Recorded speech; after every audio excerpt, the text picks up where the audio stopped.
हम जहाँ बैठे हैं वो अखिल भारतीय साध्वी सम्मेलन है और साध्वियों की गर्जना ऐसी नहीं होनी चाहिए। ठीक है, सब जाग रहे हो ना? दीदी ने जगा ही दिया है वैसे, इसलिए दोनों हाथ की मुट्ठी बांध के हम दिखाना चाहते हैं कि आज सनातनी सभी साध्वियां आज से नहीं युगों युगों से जाग रही, लेकिन आज भी जाग रही है। बोला बोला जय श्री राम। इतनी गर्जना से काम चलने वाला नहीं है, और जोर से शेर की गर्जना करनी पड़ेगी। हम सिंह की औलाद है और सिंह के जैसे गर्जना करनी है। जय श्री राम। मंचासीन उपस्थित सब दंडवत प्रणाम। सबसे पहले एक बात आई कि संस्कार की बात आई, तो पूज्य दीदी वहाँ सही में कहती है कि हमारे बच्चे तुलसी के पौधे हैं, उनको शराब से नहीं अपितु उसको गंगा जल रूपी संस्कार से सींचना चाहिए। तो इसमें हम समर्थन करते हैं कि हम जितनी भी साध्वियां हैं उनके आश्रम में कम से कम 20 से लेकर के 100 तक के बच्चे होने चाहिए। और आज हमारे पास 100 बेटियां हैं, 20 बेटे हैं, तो हम भी गर्व करते हैं कि हम सनातन संस्कृति की धरोहर को पाल रहे हैं और संस्कार दे रहे हैं। दूसरी बात आई कि हम यहाँ जितने भी अलग अलग राज्यों से आए हैं, तो जो चर्चा यहाँ हो रही है वो चर्चा को हमारे क्षेत्र में जाकर के जो साध्वियाँ यहाँ नहीं पहुँची हैं उन तक हमारी बातों को, यहाँ पर जो चर्चा हुई उन बातों को वहाँ तक पहुँचाए, और हमारे क्षेत्र में भी हम लोग इस तरह का साध्वी सम्मेलन करें, ताकि हम हिंदुओं के घर तक ही नहीं अपितु विधर्मियों के घर में भी जाकर के हमारा संस्कार हम दे सके।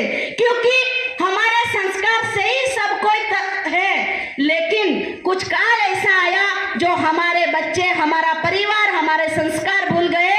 तीसरी बात आई कि विद्यालय में जाकर के हमारे बच्चों के सामने इस विषय को रखना चाहिए या हिंदुत्व को रखना चाहिए। चाहे कॉलेज हो चाहे स्कूल हो, वहाँ हमारी सभी साध्वी बहनों को जाना चाहिए। सत्संग तो हम करते हैं, लेकिन सत्संग सुनने वाले सारे सीनियर सिटीजन लोग होते हैं, और हमारे जो बच्चे हैं वो वंचित हो जाते हैं। उन बच्चों तक हमारी बात पहुंचनी चाहिए जो बच्चे मेकालय की विद्या पढ़ते हैं। उन बच्चों तक हमारी बात पहुंचनी चाहिए जो बच्चे कॉलेज जाते हैं और कॉलेज में माँ बाप को छेतरपिंडी करके आते हैं, ताकि हमारी साध्वी बहनें वहां तक पहुंचे। कॉलेजों में भी एक लेक्चर या किसी ट्रस्टियों से मिल करके हमारी साध्वी बहनें वहां जाए, क्योंकि हम जाते हैं इसलिए हम कह रहे हैं। तीसरी बात ये आई कि समरसता, तो समरसता के ऊपर तो बहुत अच्छा सबने कह दिया, लेकिन मैं जिस क्षेत्र में रहती हूँ, मैं जिस गुरु की कृपा पात्र हूँ, वो हमारे मणिराम छावनी के गुरुजी हैं, और उनका आदेश हुआ, उनकी आज्ञा हुई और विश्व हिंदू परिषद ने हमें सहयोग दिया। मैं छोटे से जिले से आती हूँ, गुजरात का डांग जिला है, वहाँ वनवासी क्षेत्र, वो वनवासी परिवार वहाँ रहते हैं। उन परिवार में मुझे मेरे गुरुजी ने सेवा का अवसर दिया।